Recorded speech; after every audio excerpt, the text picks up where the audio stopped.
ಆಯೋಜಿಸಿದಂತ ಶ್ಲೋಕ ಕಲಿಯುವ ತರಗತಿಗೆ ತಮ್ಮೆಲ್ಲರಿಗೂ ಕೂಡ ಸ್ವಾಗತ.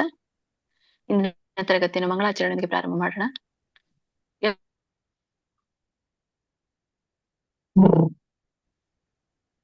ಓಂ ನಮೋ ಭಗವತೆ ವಾಸುದೇವಾಯ. ಓಂ ನಮೋ ಭಗವತೆ ವಾಸುದೇವಾಯ. ಗುರುವಿಗೆ ಪ್ರಾರ್ಥನೆ. ಓಂ ಅಜ್ಞಾನತಿಮಿರಾಂಧಸ್ಯ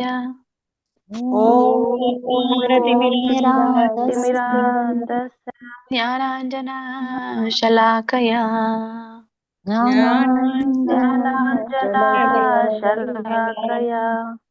ಚಕ್ಷುರುನ್ಮಿಲಿತಂ ಯೇನ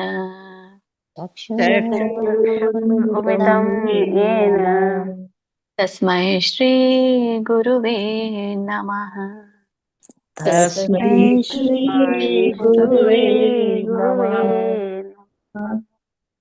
ಶ್ರೀಲ ಪ್ರಭುಪಾದರ ಪ್ರಣತಿ.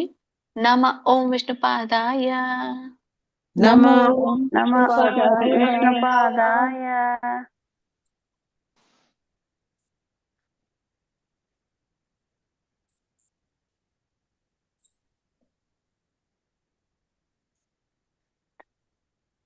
ಅಲ್ವಾ? ಹರೇ ಕೃಷ್ಣ. ಕೇಳಿಸ್ಲಿಲ್ಲ. ಕೇಳಿಸ್ತಾ ಇಲ್ವಾ? ವಿಷ್ಣುಪಾದಾಯ ಅಷ್ಟೇ ಕೇಳಿಸಿತ್ತು. ಕೃಷ್ಣ ಪ್ರೇಷ್ಠಾಯ ಭೂತಲೆ ಕೃಷ್ಣ ಶ್ರೀಮತೆ ಭಕ್ತಿ ವೇದಾಂತ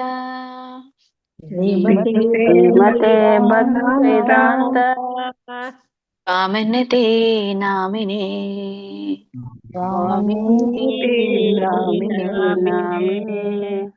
ನಮಸ್ತೆ ಸರಸ್ವತೆ ದೇವೆ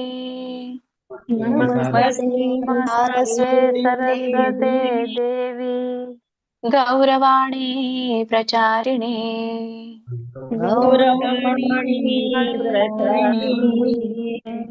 ನಿರ್ವಿಶೇಷ ಶೂನ್ಯವಾದಿ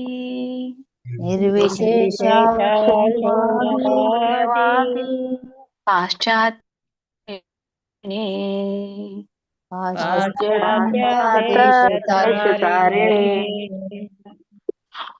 ಜೈ ಶ್ರೀ ಕೃಷ್ಣ ಚೈತನ್ಯ ಜೈ ಶ್ರೀ ಕೃಷ್ಣ ಚೈತನ್ಯ ಪ್ರಭು ನಿತ್ಯಾನಂದ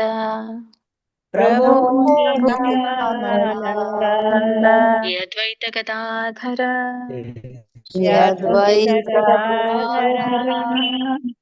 ಶ್ರೀವಾಸಾದಿ ಗೌರ ಭಕ್ತ ವೃಂದ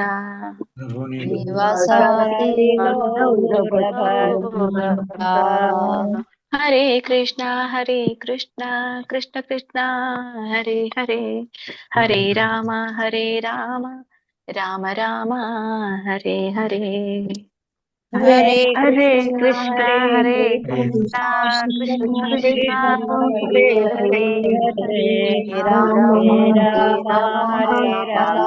ರಾಮ ಹರೇ ಹರೇ. ಹರೇ ಕೃಷ್ಣ. ಎಲ್ರಿಗೂ ಧನ್ಯವಾದಗಳು. ಇಸ್ಕಾನ್ ಶ್ರೀ ರಾಧಾ ಗೋವಿಂದ್ ಕಿ ಜೈ, ಶ್ರೀ ಗೌರನಿತಾಯ್ ಕಿ ಜೈ, ಶ್ರೀಲ ಪ್ರಭುಪಾದ್ ಕಿ ಜೈ, ಶ್ರೀಲ ಗುರುದೇವ್ ಕಿ ಜೈ, ಎಲ್ಲ ಗುರು ಪರಂಪರೆಗೂ ಜೈ, ಎಲ್ಲ ದೀಕ್ಷಾ ಗುರುಗಳಿಗೂ ಜೈ, ಎಲ್ಲ ಶಿಕ್ಷಾ ಗುರುಗಳಿಗೂ ಜೈ, ಇಲ್ಲಿ ನೆರೆದಿರುವಂತ ಎಲ್ಲ ಭಕ್ತ ವೃಂದಕ್ಕೂ ಜೈ. ವಾಂಛಾ ಕಲ್ಪತರುಭ್ಯಶ್ಚ ಕೃಪಾ ಸಿಂಧುಭ್ಯ ಏವ ಚ ಪತಿತಾನಾಂ ಪಾವನೇಭ್ಯೋ ನಮಃ. ಕೋಟಿ ವೈಷ್ಣವ ವೃಂದ ಕಿ ಜೈ, ಶ್ರೀಲ ಪ್ರಭುಪಾದ್ ಕಿ ಜೈ, ಶ್ರೀಲ ಗುರುದೇವ್ ಕಿ ಜೈ.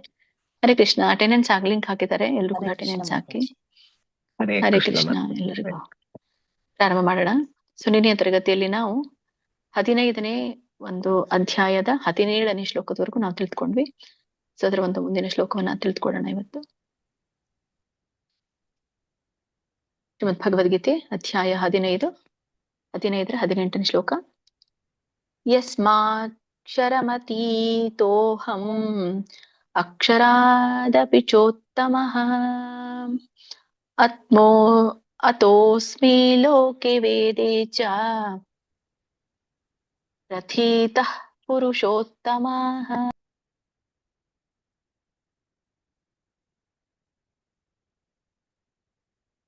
ಇದರ ಒಂದು ಉಚ್ಚಾರಣೆ ಅಂತ ತಿಳ್ಕೊಳ್ಳೋಣ. ಯಸ್ಮಾತ್ ಸೌಕ್ತಿ ಮಾವತ್ತು ಮತ್ತೆ ಆ ಸ್ವರ ಕೂಡಿದೆ. ಯಸ್ಮಾತ್ ಕ್ಷರಮತಿ ದೀರ್ಘ ಇದೆ. ತೋಹಂ ತೋಕು ಕೂಡ ದೀರ್ಘ ಇದೆ, ಒತ್ತಿ ಹೇಳ್ಬೇಕು. ಕ್ಷರಮತಿ ತೋಹಂ.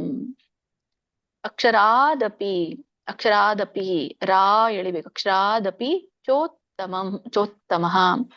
ಇಲ್ಲಿ ಮೊದಲನೇ ಚರಣದಲ್ಲಿ ಕ್ಷರಮತಿ ತೋಹಂ ಇದನ್ನ ಬಿಡಿಸಿದಾಗ ಕ್ಷರಮತಿ,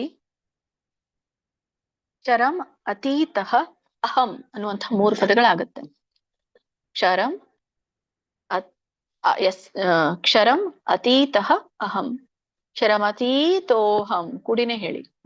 ಅಕ್ಷರಾದಪಿ, ಅಕ್ಷರಾತ್ ಅಪಿ ಅಂತ 2 ಪದ ಬರುತ್ತೆ. ಅಕ್ಷರಾದಪಿ ಕೂಡಿ ಹೇಳಿ. ಚೋತ್ತಮಃ, ಇಲ್ಲಿ ಚ ಉತ್ತಮಃ, ಚೋತ್ತಮಃ ಚೋತ್ತಮಃ. ಅತೋಸ್ಮಿ, ಅತಃ ಅಸ್ಮಿ, ಅತೋಸ್ಮಿ ಕೂಡಿ ಹೇಳಿ. ಅತೋಸ್ಮಿ ಲೋಕೆ ವೇದೇ ಚ ಪ್ರಥೀತಃ, ದೊಡ್ಡ ಇದೆ ಅಲ್ಲಿ ಮಹಾಪ್ರಾಣ, ಅಥೀತಃ ಪುರುಷೋತ್ತಮಃ. ಓಕೆ, ಸೊ ಇದ್ರೊಂದು ಅರ್ಥ ತಿಳ್ಕೊಳ್ಳೋಣ. ಯಸ್ಮಾತ್, ಅದು ಆಕ್ಚುಲಿ ಯಸ್ಮಾತ್ವಕ್ಷರಮತೀತೋಹಂ ಕೂಡಿ ಬರುತ್ತೆ. ಯಸ್ಮಾತ್ವಕ್ಷರಮತೀತೋಹಂ. ಯಸ್ಮಾತ್ ಅಂತ ಹೇಳ್ತಾ ಇರುವಂಥದ್ದು ಏಕೆಂದ್ರೆ ಅಂತ ಇಲ್ಲಿ ಆ ಪದವನ್ನ ಯೂಸ್ ಮಾಡ್ತಾನೆ. ಯಾಕೆಂದ್ರೆ ಈ ಪರಮಾತ್ಮನ ಲಕ್ಷಣಗಳನ್ನ ಹಿಂದಿನ ಶ್ಲೋಕದಲ್ಲಿ ಭಗವಂತ ತಿಳಿಸಿದ್ರು. ಇವರಿಬ್ರಲ್ಲದೆ ಅತ್ಯುತ್ತಮವಾದಂಥ ಜೀವಂತ ವ್ಯಕ್ತಿಯಾದಂತಹ ಪರಮಾತ್ಮ, ಅವನು ಸ್ವತಃ ಅವಿನಾಶಿಯಾಗಿದ್ದಾನೆ. ಅವನು 3 ಜಗತ್ತನ್ನು ಕೂಡ ಪ್ರವೇಶಿಸ್ತಾನೆ, ಅವುಗಳನ್ನ ಪಾಲಿಸ್ತಾನೆ ಅನ್ನೋದನ್ನ ಇಲ್ಲಿ ಹೇಳಿದ್ರು. ಪರಮೇಶ್ವರ ಅಂದ್ರೆ ಶ್ರೇಷ್ಠ ಪುರುಷ ಇದ್ದಾನೆ, ಅವನು ನಾಶರಹಿತನಾದಂಥವನು, ಅವನೇ ಭಗವಂತ ಅಂತ ಹೇಳಿದ್ರು. ಯಾಕೆಂದ್ರೆ ಅನ್ನುವಂಥದ್ದು ಮುಂದೆ ಹೇಳಿ. ಏಕೆಂದ್ರೆ ಅಕ್ಷರಮತೀತೋಹಂ, ಅಕ್ಷರಂ ಅತೀತಃ ಅಹಂ ಅಂತ ಹೇಳ್ತಾ ಇರೋದು. ನಾನು ನಾಶವಂತರ, ಯಾವುದು ಈ ನಾಶವಾಗುವುದಕ್ಕೆ, ಕ್ಷರಂ ಅಂತಂದ್ರೆ ನಾಶ. ಕ್ಷರಂ ಕ್ಷರಂ ಅಂದ್ರೆ ಯಾರು ಹೇಳಿದ್ರು ಹಿಂದಿನ ಒಂದು ಶ್ಲೋಕಗಳಲ್ಲಿ? ಕ್ಷರ ಅಂದ್ರೆ ಜೀವಿಗಳು, ಅಕ್ಷರ ಅಂದ್ರೆ ಭಗವಂತ ಅಂತ ಹೇಳಿದ. ಹಾಗೆ ಇಲ್ಲಿ ಕ್ಷರಮತೀತೋಹಂ, ನಾನು ನಾಶವಾಗುವಂತಹ ಜೀವಾತ್ಮರಿಗಿಂತ ಮೇಲಿರುವೆ ಅಂತ ಇಲ್ಲಿ ಹೇಳ್ತಾ ಇರುವಂತದ್ದು ಮೊದಲೇ ಲೈನಲ್ಲಿ. ನಾಶವಾಗುವಂತಹ ಜೀವಾತ್ಮರಿಗಿಂತಲೂ ಕೂಡ ಮೇಲೆ ಇದ್ದೇನೆ, ಅಥವಾ ಅತೀತನು ಅಂತ ಇಲ್ಲಿ ಹೇಳ್ತಾ ಇರುವಂಥದ್ದು. ಅಕ್ಷರಗಳಿಗೆ ಅತೀತನು ಅಂತ ಇಲ್ಲಿ ಹೇಳ್ತಾ ಇರುವಂಥದ್ದು. ಮೇಲಿರುವೆ ಅಂತಂದ್ರೆ ನಾಶವಂತರಾದಂತಹ ಜೀವಿಗಳಿಗಿಂತ ಮೇಲಿರುವೆ ಅಂತಂದ್ರೆ ಅಕ್ಷರ ಇಲ್ಲ ಅಂತ, ಅತೀತನು ಅಂತ. ಅಕ್ಷರಾದಪಿ ಚೋತ್ತಮಃ, ಅಕ್ಷರ ಅಂತಂದ್ರೆ ನಾಶರಹಿತ. ನಾಶರಹಿತ ಅಥವಾ ಚ್ಯುತಿ ಹೊಂದದ ಪರಮಾತ್ಮನಿಗಿಂತಲೂ ಕೂಡ ಶ್ರೇಷ್ಠ. ಅಂದ್ರೆ ಜೀವಾತ್ಮನಿಗಿಂತಲೂ ಮೇಲು, ನಾಶರಹಿತನಾದಂತ ಪರಮಾತ್ಮನಿಗಿಂತಲೂ ಮೇಲು ಅಂತ ಹೇಳಿ ಕೃಷ್ಣ ಹೇಳ್ತಾ ಇರುವಂಥದ್ದು. ಅತೋಸ್ಮಿ ಲೋಕೆ ವೇದೇಚ, ಅತೋಸ್ಮಿ ಅತಃ ಅಸ್ಮಿ, ಅಥ ಅಂದ್ರೆ ಆದ್ದರಿಂದ, ಲೋಕೇ ವೇದೇಚ ಲೋಕದಲ್ಲಿಯೂ ವೇದಗಳಲ್ಲಿಯೂ, ಪ್ರತೀತಃ ಪುರುಷೋತ್ತಮಃ ನಾನು ಪುರುಷೋತ್ತಮನೆಂದು ಕೊಂಡಾಡಿದ್ದಾರೆ, ಅಥವಾ ಈ ಲೋಕದಲ್ಲಿ ವೇದಗಳಲ್ಲಿ ನಾನು ಪುರುಷೋತ್ತಮನೆಂದು ಪ್ರಸಿದ್ಧಿಯಾಗಿದ್ದೇನೆ ಅಂತ ಹೇಳ್ತಾ ಇರುವಂಥದ್ದು. ಪ್ರತೀತಃ ಪ್ರಸಿದ್ಧಿ ಪಡೆದಿದ್ದೇನೆ, ಅಥವಾ ನನ್ನನ್ನು ಕೊಂಡಾಡಿದ್ದಾರೆ ಅಂತ. ಒಟ್ಟಾರೆ ಅರ್ಥ ಏನ್ ಕೊಡುತ್ತಂದ್ರೆ, ಭಗವಂತ ಹೇಳ್ತಾನೆ, ನಾನು ಜೀವಾತ್ಮನಿಗಿಂತಲೂ ಮತ್ತು ಪರಮಾತ್ಮನಿಗಿಂತಲೂ ಶ್ರೇಷ್ಠನಾಗಿರುವುದರಿಂದ ಲೋಕದಲ್ಲೂ ವೇದಗಳಲ್ಲೂ ಪುರುಷೋತ್ತಮನೆಂದು ಪ್ರಸಿದ್ಧನಾಗಿದ್ದೇನೆ ಅಂತ ಇಲ್ಲಿ ಹೇಳ್ತಾರೆ. ಕಂಟಿನ್ಯೂ ಮಾಡಿ ಮತ್ತೆ 3 ಜನರಿಗೆ. ಓಕೆ ಮತ್ತೆ. ಹರೇ ಕೃಷ್ಣ. ಪವಿತ್ರಮ್ಮ ಮಾತಾಜಿ, ಮಲಿಸಮ್ಮ ಮಾತಾಜಿ, ಕೃಷ್ಣಮೂರ್ತಿ ಪರಭೂತಿ ಹೇಳಿ. ಹರೇ ಕೃಷ್ಣ. ಹರೇ ಕೃಷ್ಣ ಮಾತಾಜಿ. ಶ್ಲೋಕ 18. ಯಸ್ಮಾತ್ ಕ್ಷರಮತೀತೋಹಂ ಅಕ್ಷರಾದಪಿ ಚೋತ್ತಮಃ ಅತೋಸ್ಮಿ ಲೋಕೆ ವೇದೇ ಚ ಪ್ರಥಿತಃ ಪುರುಷೋತ್ತಮಃ. ಹರೇ ಕೃಷ್ಣ ಮಾತಾಜಿ. ಧನ್ಯವಾದಗಳು. Very nice. ಚೆನ್ನಾಗಿ ಎಲ್ಲ ಕಡೆ ದೀರ್ಘ ಚೆನ್ನಾಗಿ ಬಳಸಿದ್ದೀರಾ. ವಂದನೆಗಳು ಮಾತಾಜಿ. ಶ್ಲೋಕ 18. यस्माक्षरमतीतोऽहम् अक्षरादपि चोत्तमः अतोऽस्मि लोके वेदे च कथितः पुरुषोत्तमः। हरे कृष्ण माताजी। Thank you.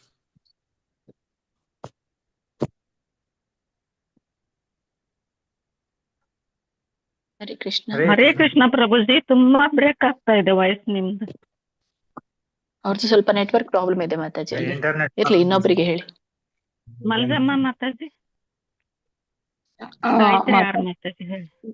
ಮಾತಾಜಿ ಹೇಳ್ತೀನಿ ನಾನು. ಹಾ, ಹೇಳಿ. ಅಕ್ಷರಮತೀತೋಹಂ ಅಕ್ಷರಾದಪಿ ಚೋತ್ತಮಃ ಅತೋಸ್ಮಿ ಲೋಕೆ ವೇದೆ ಚ ಪ್ರತಿಥ ಪುರುಷೋತ್ತಮಃ.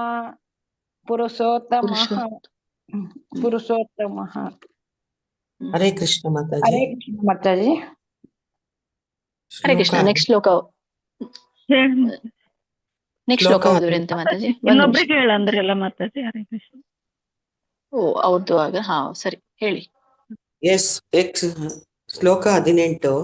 ಯಸ್ಮಾತ್ ಕ್ಷರಮತೀತೋಹಂ ಅಕ್ಷರಾದಪಿ ಚೋತ್ತಮ ಅತೋಸ್ಮಿ ಲೋಕೆ ವೇದೆ ಚ ಪ್ರಥಿತಃ ಪುರುಷೋತ್ತಮ. ಹರೇ ಕೃಷ್ಣ ಮಾತಾಜಿ, ಧನ್ಯವಾದಗಳು. ಸರಿ, ಮುಂದಿನ ಶ್ಲೋಕಕ್ಕೆ ಹೋಗೋಣ. ಶ್ರೀಮದ್ ಭಗವದ್ಗೀತೆ ಅಧ್ಯಾಯ 15 19ನೇ ಶ್ಲೋಕ. ಯೋ ಮಾಮೇವಂ ಅಸಮ್ಮೂಢೋ ಜಾನಾತಿ ಪುರುಷೋತ್ತಮಂ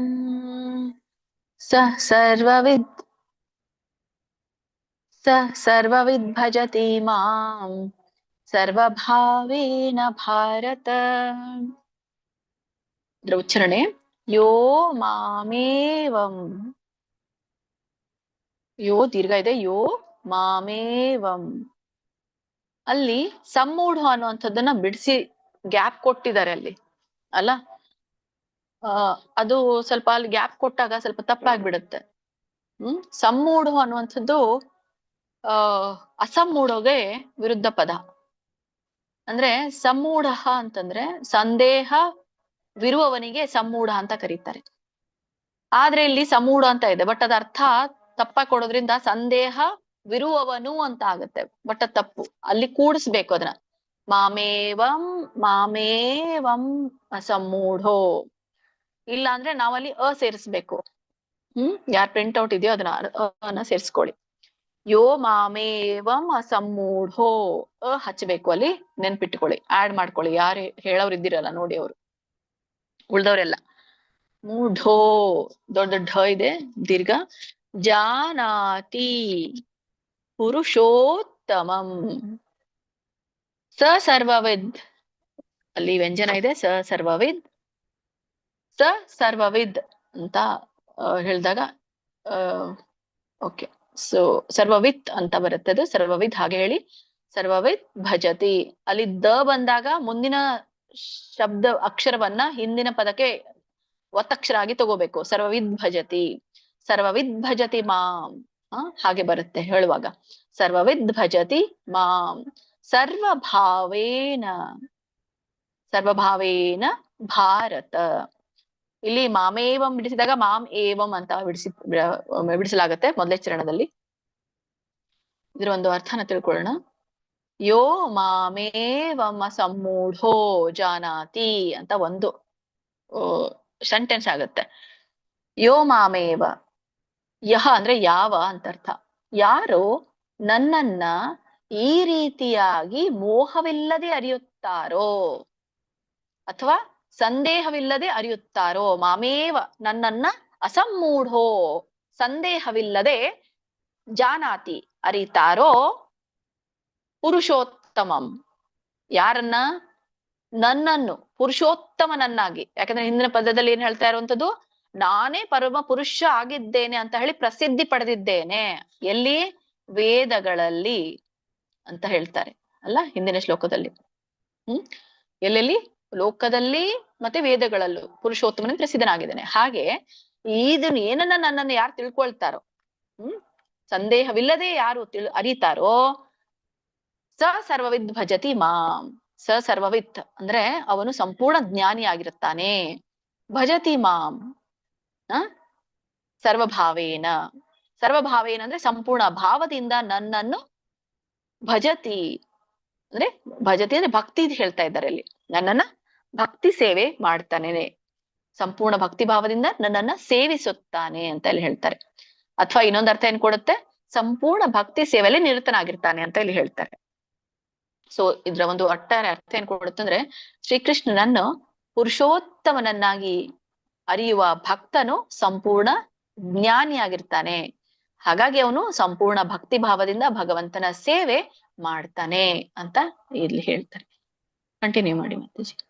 ಹರೇ ಕೃಷ್ಣ ಮಾತಾಜಿ. ಗೀತಾ ಮಾತಾಜಿ ಅವಾಗ್ಲೇ ನಾನು ಮಾತಾಜಿ. ಕರೆದ್ರು ನಾನು ಹೇಳಲಿಲ್ಲ. ಆಯ್ತ್ರಿ, ಹೌದು ಮಾತಾಜಿ ಹೇಳಿ. ಹರೇ ಗೀತಾ ಕೃಷ್ಣ ಎಂ ಮಾತಾಜಿ. ಮಾತಾಜಿ, ಗೀತಾ ಕೊಡಕಲ್ ಮಾತಾಜಿ. ಹರೇ ಕೃಷ್ಣ. ಶ್ಲೋಕ 19.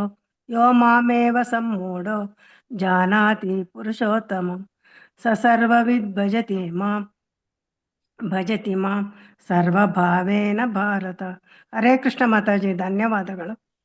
ಹರೇ ಕೃಷ್ಣ. ಶ್ಲೋಕ 19. ಯೋ ಮಾಮೇವಂ ಅಸಮ್ಮೂಢೋ ಜಾನಾತಿ ಪುರುಷೋತ್ತಮಂ ಸ ಸರ್ವವಿದ್ ಭಜತಿ ಮಾಂ ಸರ್ವಭಾವೇನ ಭಾರತ. ಹರೇ ಕೃಷ್ಣ. ಶ್ಲೋಕ 19. ಯೋ ಮಾಮೇವಂ ಸಮ್ಮೂಢೋ ಜಾನಾತಿ ಪುರುಷೋತ್ತಮಂ ಸರ್ವವಿದ್ ಭಜತಿ ಮಾಂ ಸರ್ವಭಾವೇನ ಭಾರತ. ಧನ್ಯವಾದ ಮಾತಾಜಿ. ಹರೇ ಕೃಷ್ಣ ಮಾತಾಜಿ. ಆಯ್ತು. ಹರೇ ಕೃಷ್ಣ ಮಾತಾಜಿ. ಶ್ಲೋಕ 19. ಯೋ ಮಾಮೇವಂ ಸುಮ್ಮೂಢೋ ಜಾನಾತಿ ಪುರುಷೋತ್ತಮಂ ಸ ಸರ್ವವಿದ್ ಭಜತಿ ಮಾಂ ಸರ್ವಭಾವೇನ ಭಾರತ. ಹರೇ ಕೃಷ್ಣ ಮಾತಾಜಿ. ಹರೇ ಧನ್ಯವಾದ. ಕೃಷ್ಣ. ಶ್ರೀಮದ್ ಭಗವದ್ಗೀತೆ ಅಧ್ಯಾಯ 15 ಕೊನೆಯ ಶ್ಲೋಕ 20ನೇ ಶ್ಲೋಕ. ಇತಿ ಗುಹ್ಯತಮಂ ಶಾಸ್ತ್ರಂ ಇದಮುಕ್ತಂ ಮಯಾ ನಘ ಏತದ್ಬುದ್ಧ್ವಾ ಬುದ್ಧಿಮಾನ್ ಸ್ಯಾತ್ ಕೃತಶ್ಚ ಭಾರತ. ಉಚ್ಚಾರಣೆ. ಇತಿ ಗುಹ್ಯತಮಂ. ಗುಹ್ಯತಮಂ ಕೆ ಅನುಸ್ವಾರ ಇದೆ. ಗುಹ್ಯತಮಂ ಶಾಸ್ತ್ರಂ ಇದಮುಕ್ತಂ ಮಯಾ ನಘ.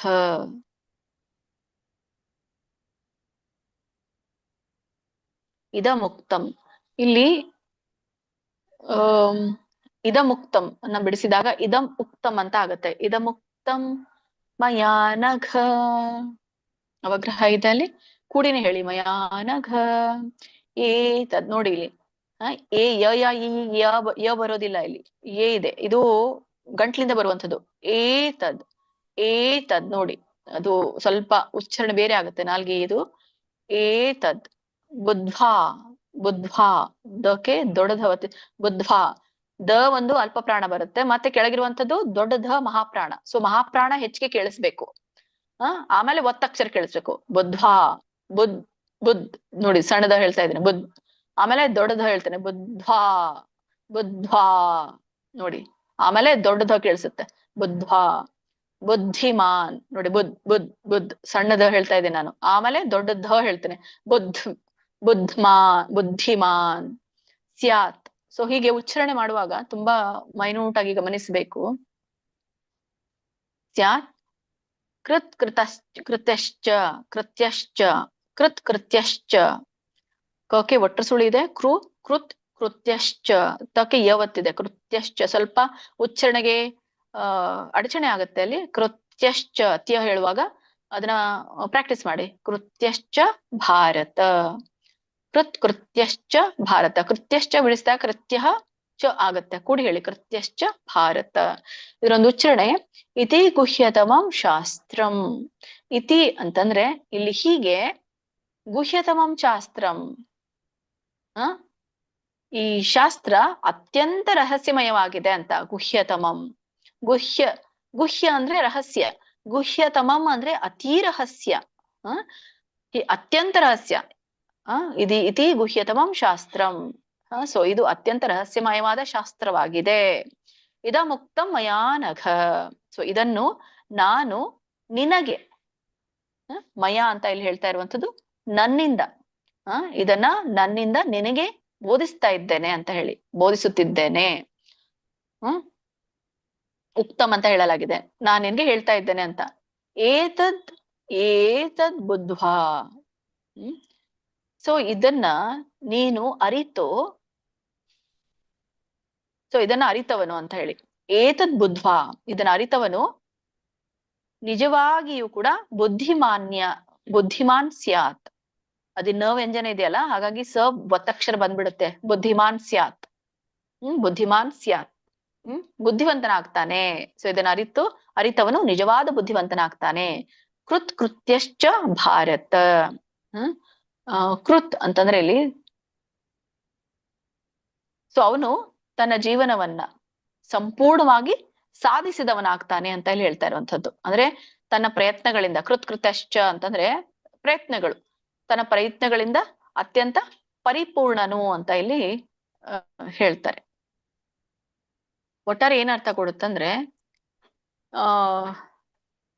ಹೀಗೆ ಈ ಒಂದು ಶಾಸ್ತ್ರದಲ್ಲಿ ಇರುವಂತಹ ಅತಿಯಾದ ರಹಸ್ಯವಾದಂತಹದ್ದನ್ನ ತತ್ವವನ್ನ ಅರಿತವನು ನಿಜವಾದ ಜ್ಞಾನಿಯು. ಮತ್ತೆ ನಿಜವಾಗಿ ಕೂಡ ಕೃತಾರ್ಥನಾಗ್ತಾನೆ ಅಂತ ಅರ್ಥ. ಕೃತಶ್ಚ, ಕೃತಾರ್ಥನಾಗ್ತಾನೆ ಅಂತ ಸಿಂಪಲ್ ಆಗಿ ಇದರ ಅರ್ಥ. ತನ್ನ ಪ್ರಯತ್ನಗಳಿಂದ ಅತ್ಯಂತ ಪರಿಪೂರ್ಣನಾಗ್ತಾನೆ ಇದರ ಅರ್ಥ ಏನು, ನಿಜವಾಗ್ಲೂ ಕೂಡ ಅದನ್ನ ತಿಳಿದವನು ಕೃತಾರ್ಥನಾಗ್ತಾನೆ ಅಂತ ಹೇಳಿ ಸಿಂಪಲ್ ಆಗಿ. ಹರೇ ಕೃಷ್ಣ. ಪ್ರಭುಜಿ, ಐಶ್ವರ್ಯ ಮಾತಾಜಿ, ಸೌಮ್ಯಶ್ರೀ ಮಾತಾಜಿ, ಹರೇ ಆನಂದ್ ಕುಲಕರ್ಣಿ ಪ್ರಭುಜಿ. ಹರೇ ಕೃಷ್ಣ ಮಾತಾಜಿ. ಶ್ಲೋಕ 20. ಇತಿ ಗುಹ್ಯತಮಂ ಶಾಸ್ತ್ರಂ ಇದಮುಕ್ತಮಯ ನಘ ಏತದ್ ಬುದ್ಧ್ಯಾ ಬುದ್ಧಿಮಾನ್ ಸ್ಯಾತ್ ಕೃತಶ್ಚ ಭಾರತ. ಹರೇ ಕೃಷ್ಣ. ಅಲ್ಲಿ ಪ್ರಭುಜಿ ಬುದ್ಧಿಮಾನ ಸ್ಯಾತ, ಮಾನ ನ ಸ್ವರ ಕೂಡ್ಸಂಗ್ ಇಲ್ಲ, ಗ್ಯಾಪ್ ಕೊಡಂಗಿಲ್ಲ ಅಲ್ಲಿ. ನ ವ್ಯಂಜನ ಇದೆಯಲ್ಲ, ಹಾಗಾಗಿ ನಕ್ಕೆ ಸ ಒತ್ತಿದ್ದಾಗೆ ಹೇಳ್ಬೇಕು. ಬುದ್ಧಿಮಾನ್ ಸ್ಯಾತ್.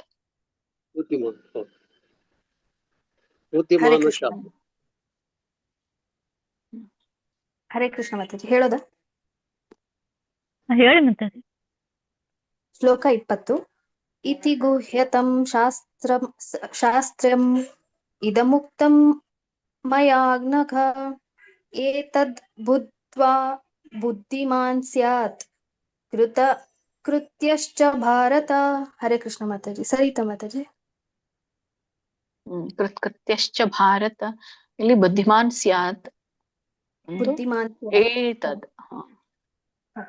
ಏತದ್ದನ್ನ ಹೇಳುವಾಗ ಅದು ನಿಮ್ದು ಅಂಗಳಕ್ಕೆ ಹತ್ಬಾರ್ದು. ಏತದ್ ಮೂಗಿನ ಇದ್ರಿಂದ ಬರ್ಬೇಕು, ಗಂಟ್ಲಿಂದ. ಏತದ್. ಸರಿ. ಹರೇ ಕೃಷ್ಣ ಮಾತಾಜಿ. ಶ್ಲೋಕ 20. ಇತಿ ಗುಹ್ಯತಮಂ ಶಾಸ್ತ್ರಂ ಇದಮುಕ್ತಂ ಮಯಾ ನಘ ಏತದ್ ಬುದ್ಧ್ವಾ ಬುದ್ಧಿಮಾನ್ ಸ್ಯಾತ್ ಕೃತಕೃತ್ಯಶ್ಚ ಭಾರತ. ಹರೇ ಕೃಷ್ಣ ಮಾತಾಜಿ. ಧನ್ಯವಾದಗಳು. ಆಯ್ತು ಮಾತಾಜಿ. ಹರೇ ಕೃಷ್ಣ. ಹರೇ ಕೃಷ್ಣ.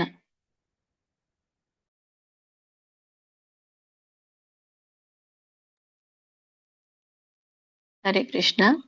ಓಂ ತತ್ಸತ್ ಇತಿ ಶ್ರೀಮದ್ಭಗವದ್ಗೀತಾಸು ಉಪನಿಷತ್ಸು ಬ್ರಹ್ಮವಿದ್ಯಾಯಾಂ ಯೋಗಶಾಸ್ತ್ರೇ ಶ್ರೀಕೃಷ್ಣಾರ್ಜುನ ಸಂವಾದೇ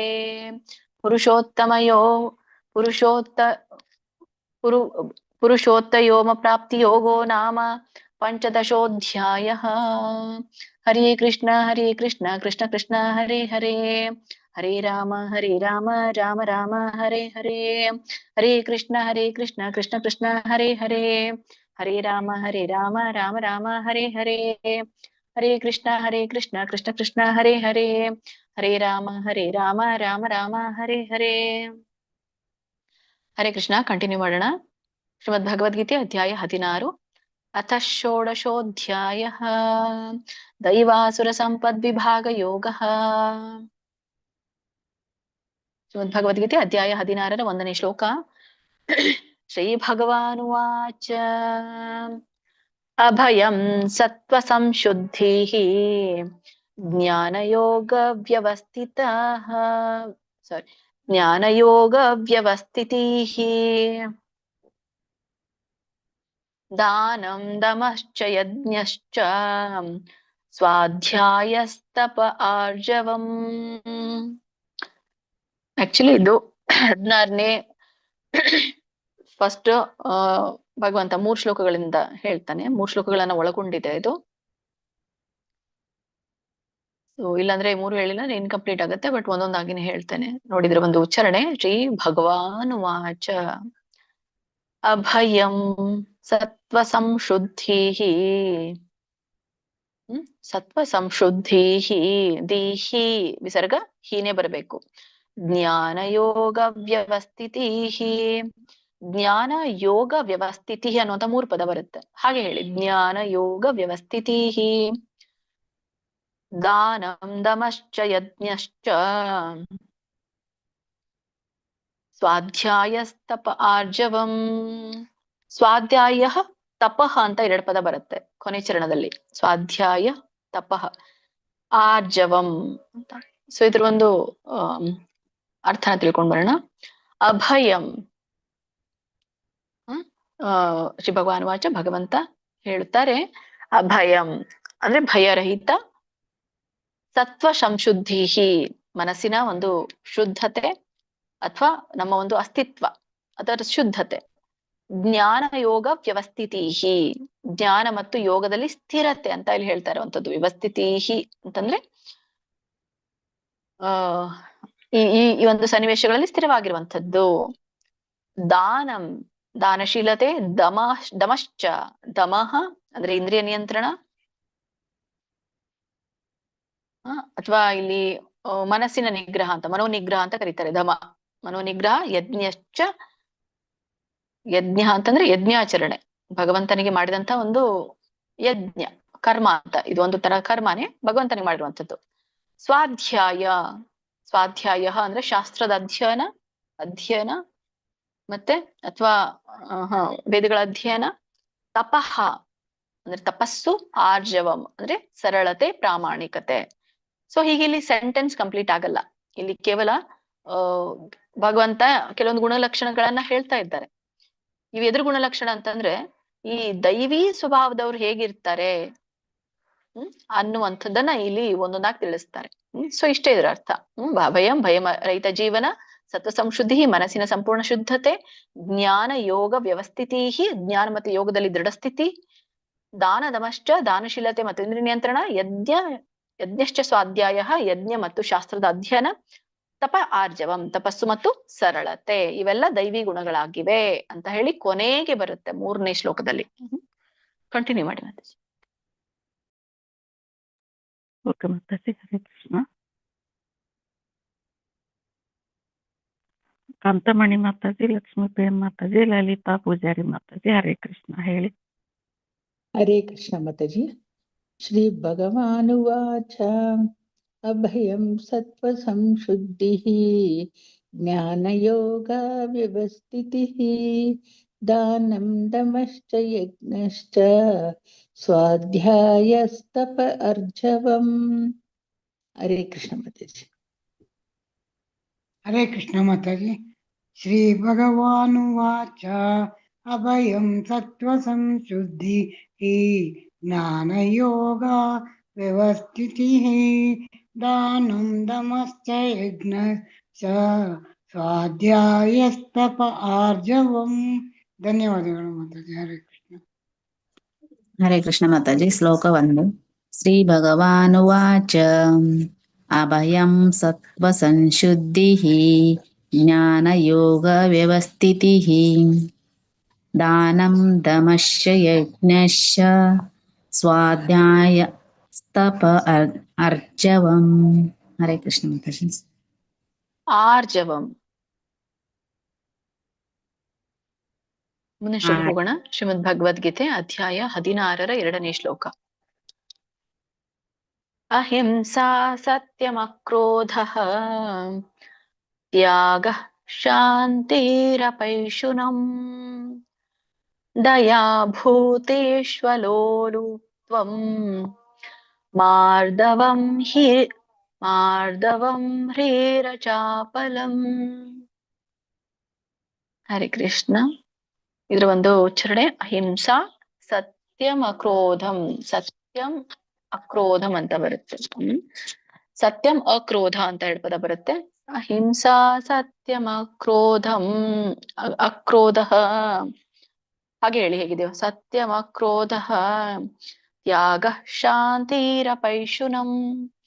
ಇಲ್ಲಿ ತ್ಯಾಗ ಶಾಂತಿ ಅಪೈಶುನಂ ಅಂತ ಬರುತ್ತೆ ಪದ. ಶಾಂತಿ ಅಪೈಶುನಂ ಹಾಗೆ ಹೇಳಿ. ಶಾಂತಿರಪೈಶುನಂ ಹೇಗಿದೆ ಹಾಗೆ ಹೇಳಿ. ದಯಾ ಭೂತೇಶ್ವಲೋಲುತ್ವಂ. ಇಲ್ಲಿ ಬಿಡಿಸಿದಾಗ ಭೂತೇಶು ಅನ್ನುವಂಥ ಒಂದು ಪದ, ಅಲೋಲುಪ್ತ್ವಂ. ಅಲೋಲುಪ್ತ್ವಂ ಅನ್ನುವಂಥದ್ದು ಎರಡನೇ ಪದ. ಅಲೋಲುಪ್ತ್ವಂ. ಮಾರ್ದವಂ. ಇದು ಕೂಡಿ ಹೇಳಿ. ಅದೇನು ಮೂರನೇ ಚರಣ. ಭೂತೇಶ್ವಲೋಲುತ್ವಂ ಮಾರ್ದವಂ. ಮಾರ್ಧವಂ ಅಲ್ಲ, ಮಾರ್ದವಂ ಹ್ರೀರಚಾಪಲಂ. ಇಲ್ಲಿ ಹ್ರೀಹಿ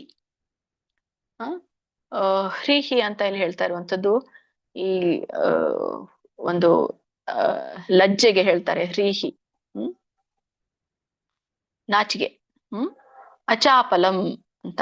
ಹ್ರೀಹಿ ಹ್ರೀರಚಾಪಲಂ.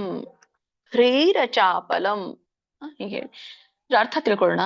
ಅಹಿಂಸಾ ಇಲ್ಲಿನೂ ಕೂಡ ಮತ್ತೆ ಕೆಲವೊಂದು ಗುಣಗಳನ್ನ ಈ ಶ್ಲೋಕದಲ್ಲಿ ಕೂಡ ಹೇಳ್ತಾರೆ. ಅಹಿಂಸಾ, ಅಹಿಂಸೆ, ಸತ್ಯಂ ಸತ್ಯವಚನ, ಮತ್ತೆ ಈ ಅಕ್ರೋಧ ಅಂದ್ರೆ ಕೋಪರಹಿತವಾದಂಥದ್ದು, ತ್ಯಾಗ ಶಾಂತಿ ಅಂದ್ರೆ ತ್ಯಾಗ ಮತ್ತೆ ಮನಃಶಾಂತಿ, ಅಪೈಶುನಂ ಅಂದ್ರೆ ಪರರನ್ನ ನಿಂದಿಸದಂತ ಸ್ವಭಾವ. ಅಪೈಶುನಂ ಅಂತಂದ್ರೆ ಪರರನ್ನ ನಿಂದಿಸದೇ ಇರುವಂಥದ್ದು ಅಥವಾ ಇತರರಲ್ಲಿ ತಪ್ಪನ್ನ ಹುಡುಕದೇ ಇರುವಂಥದ್ದು ಅಪೈಶುನಂ. ದಯಾಭೂತೇಶು ಎಲ್ಲ ಜೀವಿಗಳ ಮೇಲೆ ಕರುಣೆ.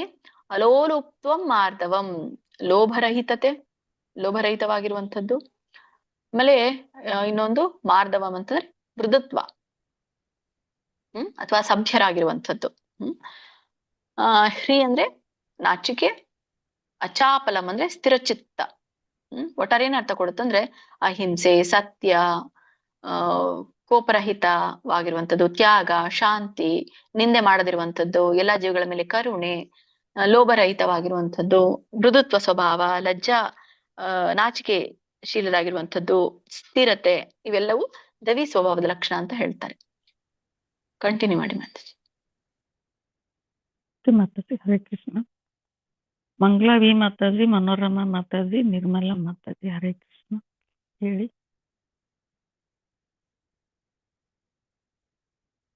ಮಂಗಳ ಮಾತಾಜಿ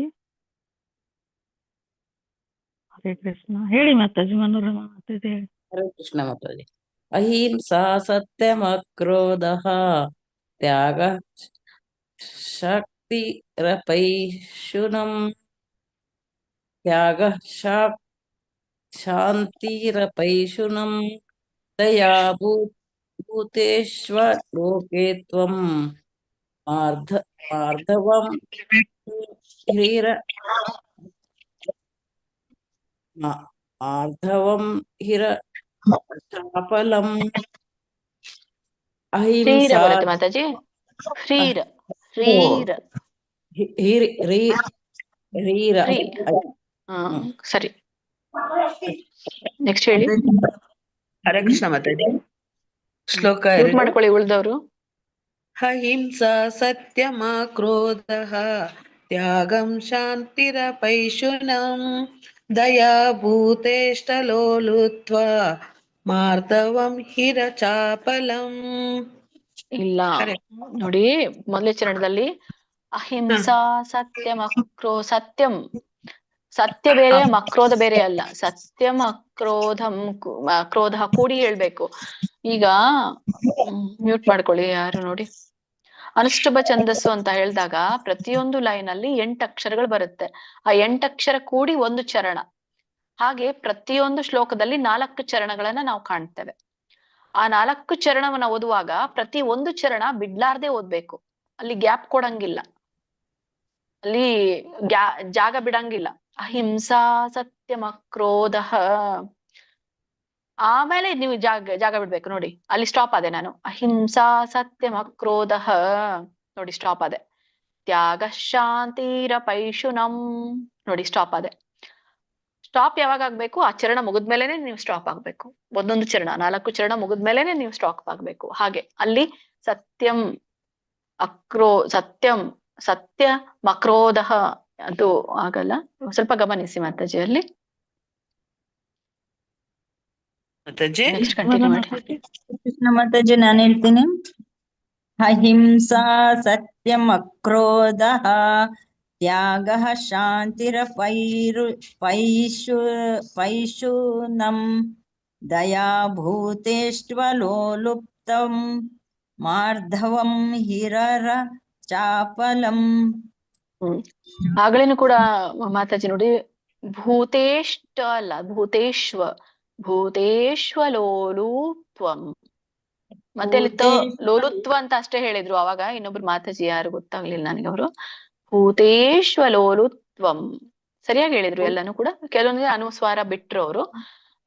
ಅನುಸ್ವಾರ ಗಮನಿಸಿ. ಭೂತೇಶ್ವಲೋಲುತ್ವಂ ಭೂತೇಶ್ವಲೋಲುಪ್ತ್ವಂ. ಶ್ರೀರ ಚಾಪಲಂ ಅದು ಸರಿ.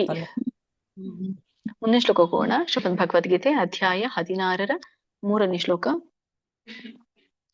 ತೇಜ ಕ್ಷಮಾ ಧೃತಿ ಶೌಚಂ ಅದ್ರೋಹಂ ನಾತಿಮಾನಿತಾ ಭವಂತಿ ಸಂಪದಂ ದೈವೀಂ ಅಭಿಜಾತಸ್ಯ ಭಾರತ. ನೋಡಿ ಇಲ್ಲಿ ಕೊನೆಗೆ ಕನ್ಕ್ಲೂಡ್ ಮಾಡ್ತಾನೆ ಭಗವಂತ. ಇವೆಲ್ಲ ಏನು ಅಂತ ಮೇಲೆ 1-2 ಶ್ಲೋಕದಲ್ಲಿ ಹೇಳಿರೋದು ಏನು ಅಂತ ಇಲ್ಲಿ ಹೇಳ್ತಾರೆ. ತೇಜ ಕ್ಷಮಾ ಧೃತಿ, ಇದು ಉಚ್ಚಾರಣೆ.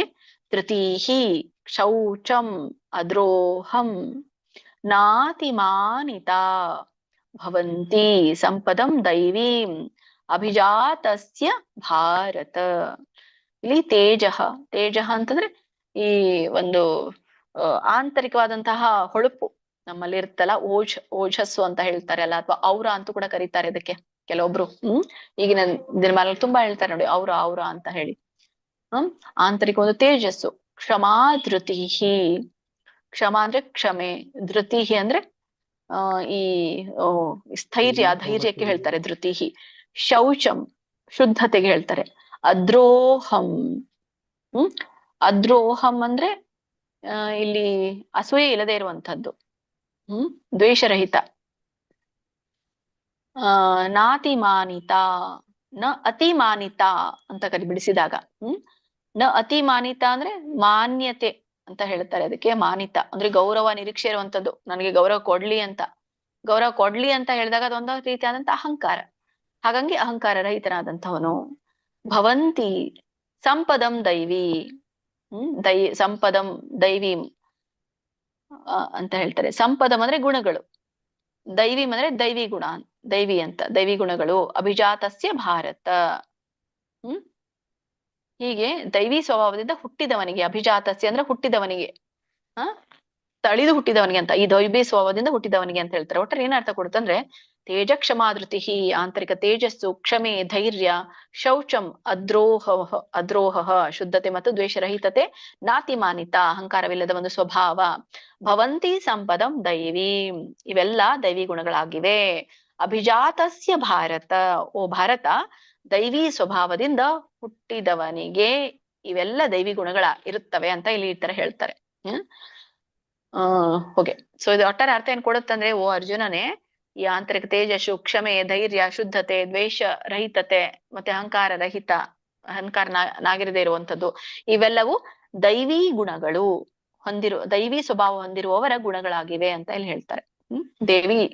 ದೇವತೆಗಳ ಗುಣಗಳು ಅಂತ ಇಲ್ಲಿ ಹೇಳ್ತಾರೆ. ಕಂಟಿನ್ಯೂ ಮಾಡಿ ಮಾತಾಜಿ. ಓಕೆ ಮಾತಾಜಿ. ಹರೇ ಕೃಷ್ಣ. ಪದ್ಮ ಮಾತಾಜಿ. ಪ್ರಸನ್ನ ಮಾತಾಜಿನ ಪ್ರಭುಜಿನ ಗೊತ್ತಿಲ್ಲ. BA ರವಿ. ಹರೇ ಕೃಷ್ಣ ಪ್ರಭುಜಿ. ರವಿ ಪ್ರಭುಜಿ. ಹರೇ ಕೃಷ್ಣ. ಹರೇ ಕೃಷ್ಣ ಮಾತಾಜಿ. ಹರೇ ಕೃಷ್ಣ ಮಾತಾಜಿ. ಹೇಳಿ ಮಾತಾಜಿ. ಶ್ಲೋಕ 3. ತೇಜ ಕ್ಷಮ ಧೃತಿ ಶೌಚಂ ಅದ್ರೋಹೋ ನಾತಿಮಾನಿತಾ ಭವಂತಿ ಸಂಪದಂ ದೈವೀಂ ಅಭಿಜಾತಸ್ಯ ಭಾರತ. ಹರೇ ಕೃಷ್ಣ ಮಾತಾಜಿ. ರವಿ ಪ್ರಭುಜಿ ಹೇಳಿ. ಹರೇ ಕೃಷ್ಣ. ಹರೇ ಕೃಷ್ಣ ಮಾತಾಜಿ. ಶ್ಲೋಕ 3. ತೇಜ ಕ್ಷಮ ಧೃತಿ ಶೌಚಂ ಅದ್ರೋಹೋ ನಾತಿ ಮಾನಿತಾ ಭವಂತಿ ಸಂಪದಂ ದೈವೀಂ ಅಭಿಜಾತಸ್ಯ ಭಾರತ. ಹರೇ ಕೃಷ್ಣ ಮಾತಾಜಿ. ಹರೇ ಕೃಷ್ಣ. ಪ್ರಸನ್ನ ಪ್ರಭುಜಿ. ಹರೇ ಕೃಷ್ಣ ಮಾತಾಜಿ. ಹರೇ ಕೃಷ್ಣ. ತೇಜ ಕ್ಷಮಧೃತಿ ಶೌಚಂ ಅದ್ರೋಹೋ ನಾತಿಮಾನಿತಾ ಭವಂತಿ ಸಂಪದಂ ದೈವೀಂ ಅಭಿಜಾತಸ್ಯ ಭಾರತ. ಹರೇ ಕೃಷ್ಣ ಮಾತಾಜಿ. ಆಯ್ತು ಮಾತಾಜಿ. ಹರೇ ಕೃಷ್ಣ. ನೆಕ್ಸ್ಟ್ ಶ್ಲೋಕ ಹೋಗೋಣ. ಶ್ರೀಮದ್ ಭಗವದ್ಗೀತೆ ಅಧ್ಯಾಯ 16ರ 4ನೇ ಶ್ಲೋಕ. ದಂಭೋ ದರ್ಪೋ ಅತಿಮಾನಶ್ಚ ಕ್ರೋಧ ಪಾರುಷಮೇವ ಚ.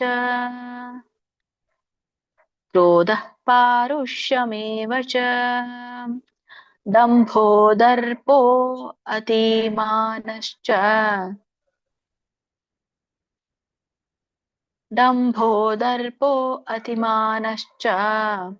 ಕ್ರೋಧ ಪಾರುಷ್ಯಮೇವ ಚ ಅಜ್ಞಾನಂ ಚಾಭಿಜಾತಸ್ಯ ಪಾರ್ಥ ಸಂಪದಮಾಸುರಿಂ. ಒಂದು ಉಚ್ಚಾರಣೆ. ಡಂಭೋ ದರ್ಪೋ ಅತಿಮಾನಶ್ಚ. ಇಲ್ಲಿ ಡಂಭ ದರ್ಪ ಅಭಿಮಾನ. ಅತಿಮಾನಶ್ಚ ಇಲ್ಲಿ ಬಹುಶಃ ಅದು ಅಭಿಮಾನಶ್ಚ ಇದೆ ಅನ್ಸುತ್ತೆ ಮಾತಾಜಿ. ಬುಕ್ಕಲ್ಲಿ ಅಭಿಮಾನಶ್ಚ ಅದು ಚೇಂಜ್ ಮಾಡ್ಕೊಳ್ಳಿ ಎಲ್ರು. ಅಭಿ ಆಗ್ಬೇಕು ನೋಡಿ ಅಲ್ಲಿ. ಅದಕ್ಕೆ ನಾನು 2 ಸಲ ಓದಿದೆ. ಹೌದು ಮಾತಾಜಿ. ಬುಕ್ ನೋಡ್ರಿ. ಅಭಿಮಾನಶ್ಚ ಚೇಂಜ್ ಮಾಡ್ಕೊಳ್ಳಿ ಅದನ್ನ. ಅಭಿಮಾನಶ್ಚ. ಡಂಭೋ ದರ್ಪೋ ಅಭಿಮಾನಶ್ಚ. ಬಿಹಿ ಮಾಡ್ಕೊಳ್ಳಿ ಅದನ್ನ. ಕ್ರೋಧ ಪಾರುಷ್ಯಮೇವ ಚ. ಇಲ್ಲಿ ಪಾರುಷ್ಯಂ ಏವ ಚ ಅಂತ ಹೇಳಿ ಬರುತ್ತೆ. 3 ಪದಗಳು. ಪಾರುಷ್ಯಮೇವ ಚ ಅಜ್ಞಾನಂ ಚಾಭಿಜಾತಸ್ಯ ಅಭಿಜಾತಸ್ಯ ಅಂತ ಕರೀತಾರೆ. ಕೂಡಿ ಹೇಳಿ ಹಾಗೆ. ಚಾಭಿಜಾತಸ್ಯ ಪಾರ್ಥ ಸಂಪದಮಾಸುರೀಂ. ಸಂಪದಮಾಸುರೀಂ ಬಿಡಿಸಿದಾಗ ಸಂಪದಂ ಆಸುರೀಂ ಅಂತ ಕರೀತಾರೆ. ಈ ಒಂದು 4 ಮತ್ತೆ ಮುಂದಿನ ಶ್ಲೋಕಗಳಲ್ಲಿ ಸೊ ಈ 4ನೇ ಶ್ಲೋಕದಲ್ಲಿ ಮುಖ್ಯವಾಗಿ ಇಲ್ಲಿ ದೈವಿ ಗುಣಗಳನ್ನ ಹೇಳಿದ್ರು. 1, 2, 3 ಶ್ಲೋಕ. 4ನೇ ಗುಣದಲ್ಲಿ ಈ ಆಸುರಿ ಗುಣಗಳು ಏನದಾವಂತ ಭಗವಂತ ಮತ್ತೆ ತಿಳಿಸ್ತಾರೆ ಅರ್ಜುನ್ಗೆ. ಏನಿದಾವಂತ ನೋಡೋಣ. ಇದ್ರ ಅರ್ಥ ಡಂಬೋ. ಇಲ್ಲಿ ಆಕ್ಚುಲಿ ದಂಬೋ ಅಂತ ಕರೀತಾರೆ. ಡಂಬೋ ಆಗಿದೆ. ಅಲ್ಲಿ ಚೇಂಜ್ ಮಾಡ್ಕೊಳ್ಳಿ ಅದನ್ನ. ದಂಬೋ ದರ್ಪೋ ಅಭಿಮಾನಶ್ಚ. ಅದು ಚೇಂಜ್ ಮಾಡ್ಕೊಳ್ಳಿ. ಡಂಬೋ ಅಂತ ಬರಲ್ಲ. ಆಕ್ಚುಲಿ ಅದು ಗೊತ್ತಿಲ್ಲ ನನ್ಗೆ ಯಾಕಲ್ಲಿ ಹಾಗೆ. ಅದು PDF ಆಗಿದೆ. ದಂಬೋ ದ ಮಾಡಿದೆ. ಬುಕ್ಕಲ್ಲಿ ಏನಿದೆ? ದ ಅಂತ ಇದೆ ಮಾತಾಜಿ. ದ ಅಂತ ಇದೆಯಲ್ಲ. ಹಾಗೆ ಅದೇ ಮಾಡ್ಕೊಳ್ಳಿ. ಬುಕ್ಕಲ್ಲಿ ಹೇಗಿದೆಯೋ ಹಾಗೆ ಮಾಡ್ಕೊಳ್ಳಿ. ದಂಬೋ ಕೆಲವೊಂದಿರುತ್ತೆ ಹಾಗೆ ಪ್ರಿಂಟ್ ಮಿಸ್ಟೇಕ್ ಆಗಿರುತ್ತೆ ಅಷ್ಟೇ. ದಂಬೋ ದರ್ಪೋ. ದಂಬ ಅಂತ ಹೇಳಿ ಕರೀತಾರೆ. ದಂಬ ಅಂದ್ರೆ ಈ ಒಂದು ದಂಬ, ಈ ಅಹಂಕಾರಕ್ಕೆ ಹೇಳ್ತಾರೆ ದಂಬ. ದರ್ಪ ಅದೇ ಇನ್ನೊಂದು ಇದ್ರಲ್ಲಿ ಹೇಳ್ತಾರೆ ನೋಡಿ ಹಿಂದಿನಲ್ಲಿ, ಪಾಖಂಡಿ ಅಂತ ಹೇಳಿ. ಹಾಗೆ ದಂಬ ಅಂದ್ರೆ ಪಾಖಂಡಿ. ದರ್ಪೋ, ದರ್ಪ ಅಂತಂದ್ರೆ ಗರ್ವ. ಆಮೇಲೆ ಅಭಿಮಾನಶ್ಚ, ಅಭಿಮಾನ ಚ ಅಂತ ಹೇಳಿ. ಅಭಿಮಾನ ಅಂದ್ರೆ ಅಭಿಮಾನ ಇರುವಂತದ್ದು, ಅಥವಾ ಇದೊಂಥರ ಸೊಕ್ಕು ಅಂತ ಅಹಂಕಾರ ಅಂತ ಹೇಳ್ತೀವಲ್ಲ ಹಾಗೆ ಅಭಿಮಾನ. ಮತ್ತೆ ಕ್ರೋಧ, ಕ್ರೋಧ ಅಂದ್ರೆ ಕೋಪ. ಪಾರುಷ್ಯಮೇವಚ, ಪಾರುಷ್ಯಮೇವಚ. ಪಾರುಷ್ಯಂ ಅಂದ್ರೆ ಈ ಒಂದು ಕಠೋರರಾಗಿರ್ತಾರಲ್ಲ, ಕಠೋರತೆ ಅಂತ ಕರೀತಾರೆ, ಕಠೋರರಾಗಿರುವವ್ರಿಗೆ. ತುಂಬಾನೇ ಕಠೋರರಿರ್ತಾರೆ, ಅವ್ರಿಗೆ ಇದು ದಯೆ ಅನ್ನೋದೇ ಇರೋದಿಲ್ಲ. ಅಜ್ಞಾನಂ, ಅಜ್ಞಾನರಾಗಿರುವಂಥದ್ದು. ಚಾಭಿಜಾತಸ್ಯ, ಚ ಅಭಿಜಾತಸ್ಯ ಅಂದ್ರೆ ಅವುಗಳನ್ನ ಪಡೆದು ಹುಟ್ಟಿದವನಿಗೆ. ಪಾರ್ಥ, ಅರ್ಜುನನೇ ಸಂಪದ ಮಾಸುರೀಂ. ಸೊ ಇವೆಲ್ಲವೂ ಕೂಡ ರಾಕ್ಷಸರ ಗುಣಗಳು ಅಂತ ಹೇಳ್ತಾರಂಥದ್ದು. ದಂಭೋ ದರ್ಪೋ ಮಾನಶ್ಚ, ಪಾಖಂಡ, ಗರ್ವ, ಅಹಂಕಾರ, ಕ್ರೋಧ, ಪಾರುಷ್ಯಂ ಕೋಪ ಮತ್ತೆ ಕಠೋರತೆ, ಅಜ್ಞಾನಂ ಜ್ಞಾನವೂ ಸಹ, ಸಂಪದ ಮಾಸುರಿಂ ಆಸುರರ ಸ್ವಭಾವದ ಲಕ್ಷಣಗಳು. ಅಭಿಜಾತಸ್ಯ ಪಾರ್ಥ, ಓ ಪಾರ್ಥ ಇವು ಅಸುರ ಸ್ವಭಾವ ಹೊಂದಿರುವವರಿಗೆ ಸೇರಿವೆ. ಸೊ ಇವೆಲ್ಲವೂ ಆಸುರ ಸ್ವಭಾವದ ಲಕ್ಷಣಗಳು ಅಂತ ಹೇಳ್ತಾರಂಥದ್ದು. ಕಂಟಿನ್ಯೂ ಮಾಡಿ ಮಾತಾಜಿ. ಮಾತಾಜಿ ಹರೇ ಕೃಷ್ಣ. ರೇಖಾ ಮಾತಾಜಿ, ಶಶಿಕಲಾ ಮಾತಾಜಿ, ಶೀಲಾದೇವಿ ಮಾತಾಜಿ ಹರೇ ಕೃಷ್ಣ. ಹರೇ ಕೃಷ್ಣ ಮಾತಾಜಿ. ಶ್ಲೋಕ 4. ಹರೇ ಕೃಷ್ಣ ಮಾತಾಜಿ. ಶ್ಲೋಕ 4. ದಂಭೋ ದರ್ಪೋ ಅಭಿಮಾನಶ್ಚ ಕ್ರೋಧ ಪಾರುಷ್ಯಮೇವ ಚ ಅಜ್ಞಾನಂ ಚಾಭಿಜಾತಸ್ಯ ಪಾರ್ಥ ಸಂಪದಮಾಸುರಿಂ. ಹರೇ ಕೃಷ್ಣ ಮಾತಾಜಿ. ಹರೇ ಕೃಷ್ಣ ಮಾತಾಜಿ. ಶ್ಲೋಕ 4. ದಂಭೋ ದರ್ಪೋ ಅತಿಮಾನಶ್ಚ ಕ್ರೋಧ ಪಾರುಷ್ಯಮೇವ ಹರೇ ಚ. ಕೃಷ್ಣ ಮಾತಾಜಿ, ಇನ್ನೊಮ್ಮೆ ಓದಿ, ಫಸ್ಟ್ ಲೈನ್ ಇನ್ನೊಮ್ಮೆ ಹೇಳಿ. ಡಂಬೋ ದರ್ಪೋ ಅತಿ. ಕ್ಲಾಸಿಗಿದ್ರಾ ನೀವೀಗ? ಹೌದು ಮಾ. ಏನ್ ಹೇಳಿದ್ವಿ ನಾವು ಫಸ್ಟ್ ಚರಣ? ದಂಬೋ, ಅದು ಡ ಇದೆ, ತಪ್ಪಾಗಿದೆ, ದ ಮಾಡ್ಕೊಳ್ಳಿ. ಅಲ್ಲಿ ಅತಿ ತ ಇದೆ, ಬಿ ಮಾಡ್ಕೊಳ್ಳಿ ಅಂತ ಹೇಳಿದೆ. ದಂಭೋ ದರ್ಪೋ ಅಭಿಮಾನಶ್ಚ, ಬಿ ಆಗ್ಬೇಕಲ್ಲಿ. ದಂಭೋ ದರ್ಪೋ ಅಭಿಮಾನಶ್ಚ ಕ್ರೋಧ ಮೇವ ಚ ಅಜ್ಞಾನಂ ಚಾಭಿಜಾತಶ್ಚ ಪಾರ್ಥಃ ಸಂಪದಮಾಸುರಿಂ. ಅನ್ನಂಗಿಲ್ಲ ಅಲ್ಲಿ, ಪಾರ್ಥ. ಪಾರ್ಥ ಸಂಪದಮಾಸುರಿಂ. ಧನ್ಯವಾದ ಮಾತಾಜಿ. ಶಶಿಕಲಾ ಮಾತಾಜಿ. ಶೀಲಾದೇವಿ ಮಾತಾಜಿ ಹರೇ ಕೃಷ್ಣ. ಶಿಲಾದೇವಿ ಹೇಳ್ತೀನಿ.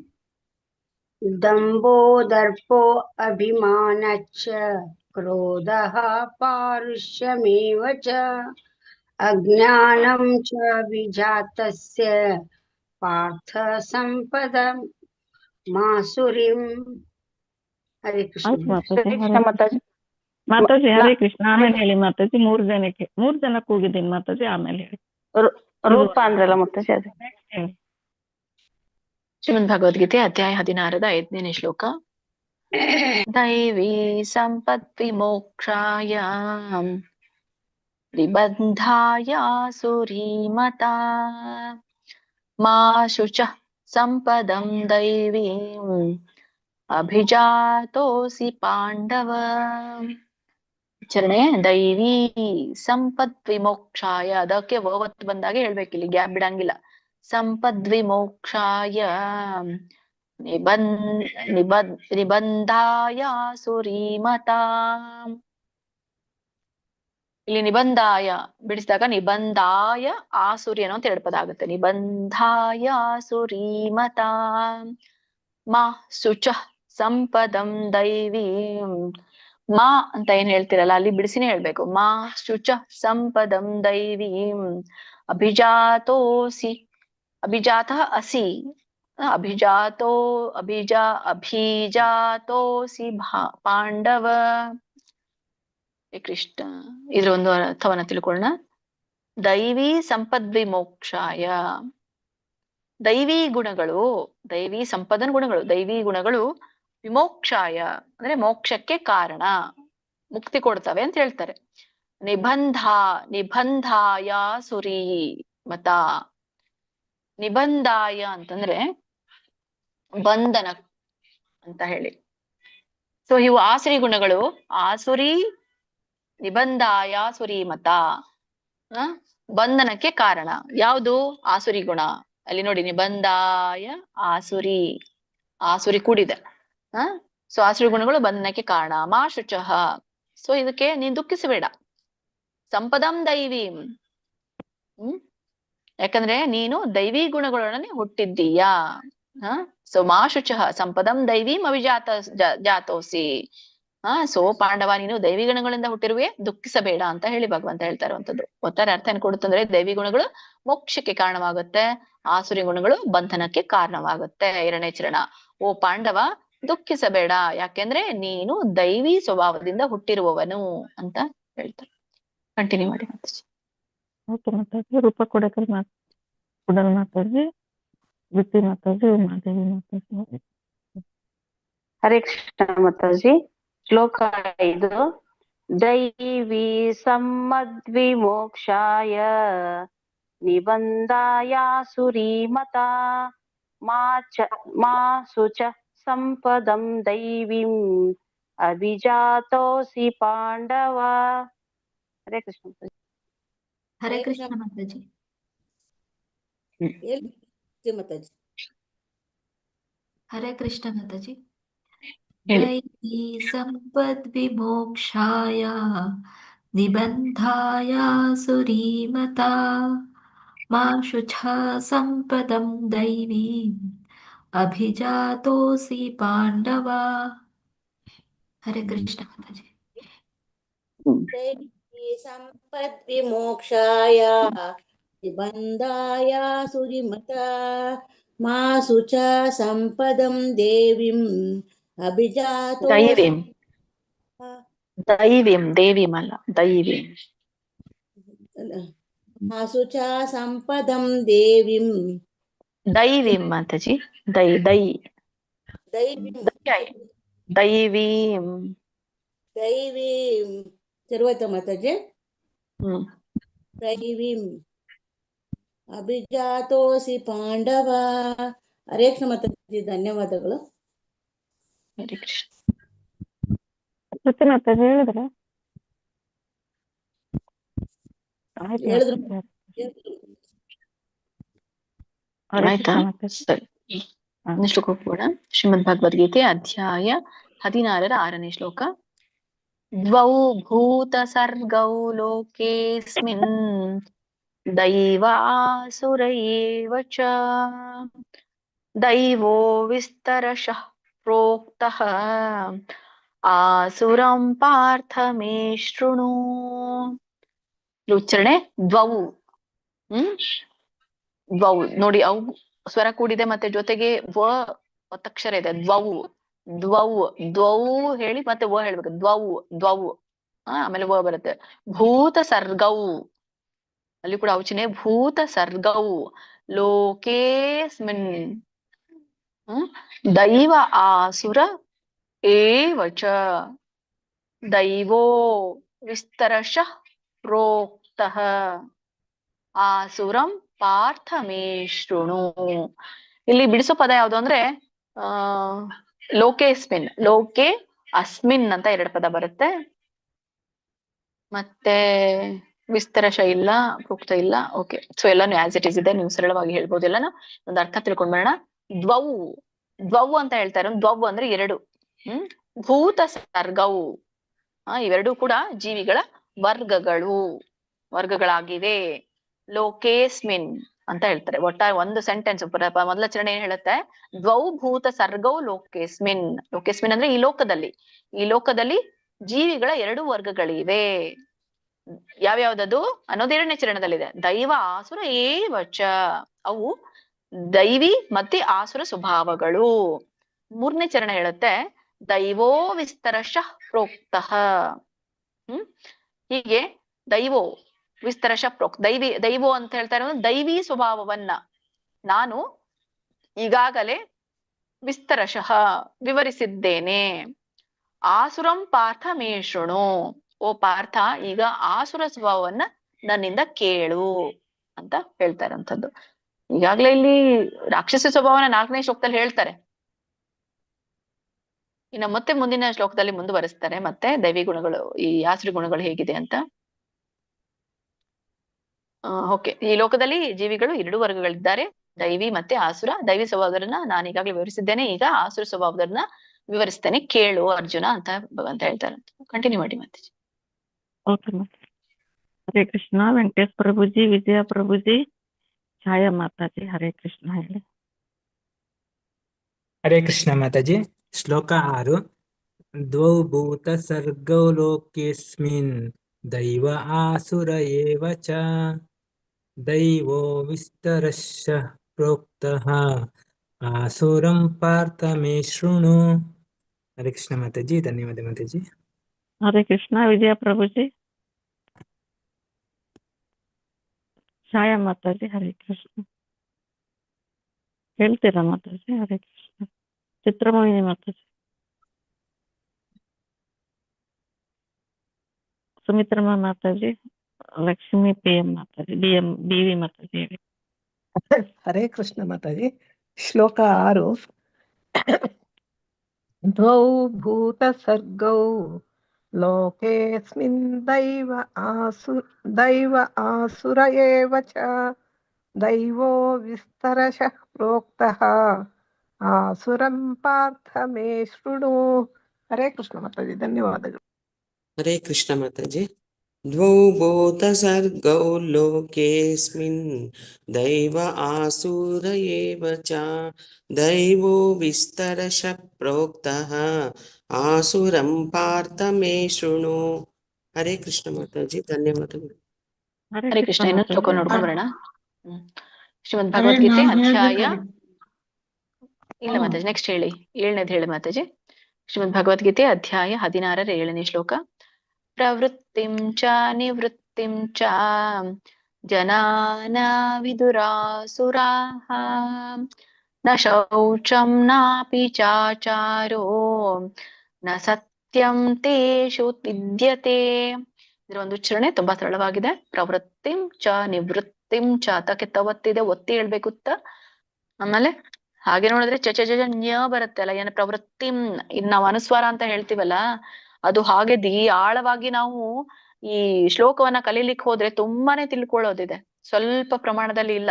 ಇಲ್ಲಿ ತೀಕೆ ನಾವು ಅಮಚನೆ ಉಚ್ಚರಿಸ್ತೇವೆ, ಪ್ರವೃತ್ತಿಂ ಅಂತೇವೆ. ಆಕ್ಚುಲಿ ತಿಮ್ ಅನ್ನಬಾರದು ಅದನ್ನ. ನಿಮ್ಗೆ ಸರಿಯಾಗಿ ಇಲ್ಲಿ ಅಂದ್ರೆ ಶ್ಲೋಕ ಕಲೀಲಿಕ್ಕೆ ಅಷ್ಟೇ ಇರುವಂತದ್ದು. ಶ್ಲೋಕಕ್ಕೆ ಪೂರ್ಣವಾದ ಉಚ್ಚಾರಣೆ ನಾವು ಹೇಳ್ಬೇಕು ಅಂದ್ರೆ ಬೇರೆ ಬರುತ್ತೆ. ಅಲ್ಲಿ ಚಚಜನ್ಯ ಬರುತ್ತಲ್ಲ, ಚಚಜನ್ಯ. ಸೊ ಅಲ್ಲಿ ಪ್ರವೃತ್ತಿಂ ಚ ಹೀಗೆ ಬರುತ್ತೆ, ಪ್ರವೃತ್ತಿಂ ಅಂತ ಬರೋದಿಲ್ಲ. ಸೊ ಹೀಗೆ ನ ಇದೆಯಲ್ಲ ಇಲ್ಲಿ ನೋಡಿ, ಶೌಚಂ ನ ಶೌಚಂ ನಾಪಿ ಅಂತ ಇದೆ. ಅಲ್ಲಿ ಮುಂದಿನ ಪದ ಸ್ವರ, ಮುಂದಿನ ವ್ಯಂಜನ ಏನಿದೆ ನ ಇದೆ.